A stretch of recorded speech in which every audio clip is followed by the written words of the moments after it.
নমস্কার, আমার চ্যানেলে আপনাদের সবাইকে অনেক স্বাগত। আজ আমরা কথা বলবো আমাদের খুব পরিচিত ম্যান্ডেলা আর্টকে নিয়ে। চলুন তাহলে ফিরে দেখা যাক ম্যান্ডেলা আর্টের ইতিহাসের দিকে। ম্যান্ডেলা কথাটি এসেছে সংস্কৃত কথা থেকে, যার অর্থ হলো সার্কেল বা বৃত্ত।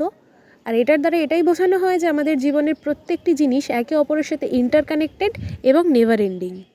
ম্যান্ডেলার শুরুটা কিন্তু সাল তারিখ হিসাবে বলা না গেলেও এটাই বিশ্বাস করা হয় যে এই আর্ট বুদ্ধিস্ট মঙ্কদের হাত ধরে শুরু হয়। তারাই বিশেষ কোনো অকেশনে এই সূক্ষ্ম জিওমেট্রিক আকার আকৃতি বিশিষ্ট আর্টের সৃষ্টি করতেন এবং উদ্দেশ্য পূরণ হয়ে গেলে তা আবার মিটিয়েও দিতেন। এবার আসি ম্যান্ডেলার রঙে। ম্যান্ডেলায় ব্যবহৃত প্রত্যেকটি রঙের কিন্তু আলাদা আলাদা অর্থ আছে।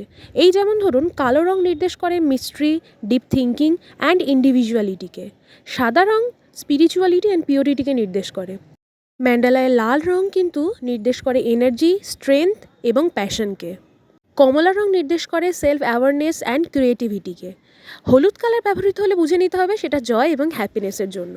গ্রিন কালার কিন্তু নির্দেশ করবে নেচারকে, আর blue colour meditation and calmness.